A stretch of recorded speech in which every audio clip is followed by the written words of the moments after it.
My name's Annie Dare. I work as Special Advisor to Martha Lane Fox, who is the government's champion for digital inclusion. It's a very silly title, but it's quite a serious agenda. It's really trying to make sure that of the 10 million people in the UK who've never used the internet, out of them 4 million are also classed as socially disadvantaged, and that we all try to make sure that those people are the first that we seek to help in providing with access to employability, to health, to education, and to information that the rest of us all take for granted. So we put some numbers on it and found that these 4 million people who government has identified have never used the web fall loosely into 3 categories. About 38% of them are over the age of 65, 38% of them are long-term unemployed, and around 20% are families with young children. We've realised that unless you really target these hard-to-reach groups as a priority, as everything in life becomes more digitised, and increasingly as government moves more digitally, you're actually at risk of creating a real subclass of people who are ever more disconnected. A little bit later on, you're going to hear from Meredith Markham up on the Pembury housing estate in Hackney. She's going to be able to tell you a little bit more about the ways in which this is just a fundamental if you want to get a job specifically. There are 75% of jobs today require basic competence in IT, and over the next 10 years that's going to raise to about 90%. So without these core competencies, you really don't stand much of a chance of being able to level the playing field of opportunity. Hi, I'm Meredith Markham and I volunteer at Pembury Learning Centre, helping to teach IT. Digital inclusion champion means trying to help people be aware of the internet and what can be provided, and learning how to use the internet and of course the computer. I volunteer as a tutor and I help instruct IT to most of the community that come into the centre, teach them how to get online, get an email address, and just be aware that you can include your friends and family who may not be here and, be able to talk to them. Well, I became involved because after I'd lost my job and was at home bored, my son said to me I could watch a film on his computer. I put the film in, it didn't work, so I pulled the plug out, and it certainly didn't work after that. So after pretending nothing happened, and he realised, he said to me, "Mum, after you've gotten me your new computer, you have to go and learn how to use a computer, otherwise you're not touching it again." So I came to the centre and I decided to learn IT. But I loved it so much that they've not been able to get rid of me yet. I'm passionate about it because I was a complete idiot when it came to the internet, and I found out the hard way that I had to learn how to use it so that I wouldn't ruin another one of my son's computers.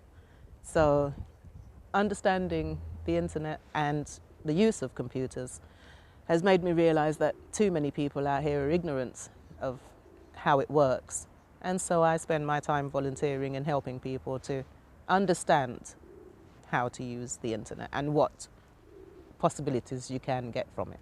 You're also going to hear from Vivian, who is another member of our People's Task Force, and this is a group of people who represent those 4 million people that we think stand to benefit the most from digital technology, and they have started to help our campaign in articulating why this is so important. And that for me is the really fundamental thing. Is you talk to third sector organisations and government, lots of organisations get this, but the most forceful evangelists for us all to do more in making sure that there's access to technology and information and skills are the people who stand to benefit themselves. It's the people that I've met in housing estates and in community centres up and down the country who just say time and time again, this is important, this can change our lives. Hi, I'm Vivian John Phillip. I'm working with Pembury Learning Centre and I'm helping people with their internet training.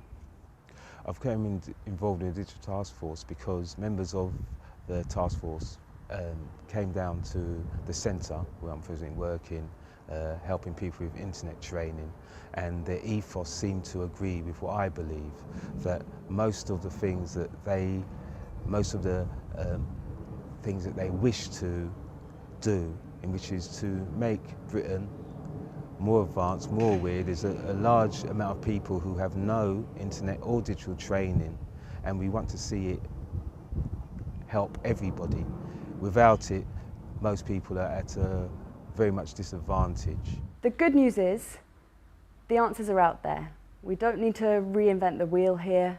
It's pretty simple. You just need to actually inspire people with a reason that makes them kind of connect. The infrastructure is there. There's a vast network of UK online centres and libraries and community centres that already have digital technology, and actually many of the groups that we're talking about have Sky, so broadband is already there. The actual barrier at the moment is about motivation, and so that's why the first thing that you're going to see from our Race Online 2012 team is a lot of volunteering work, because it's actually going to take people within the communities that these digitally excluded people are living in to say, you know what, you love gardening, you love cooking, or whatever it is, how about going online and trying to tap into that little personal connection that people have and firing them up about that, and then through that channel getting them to see what Google is and what all the amazing things that the rest of us take for granted online are. We're a very tiny team, but we're trying to have a real impact, and we're hoping that we're building some real momentum around this agenda. There are 6 of us in the office, but the good news is that we have cross-party support. Both Gordon Brown and David Cameron have both said that they are totally behind this agenda, so whoever is elected later on this year, this is going to be moving up the agenda, and we're hoping that we're going to be able to have a really big impact, but we're extremely aware that we're going to have to do this in partnership.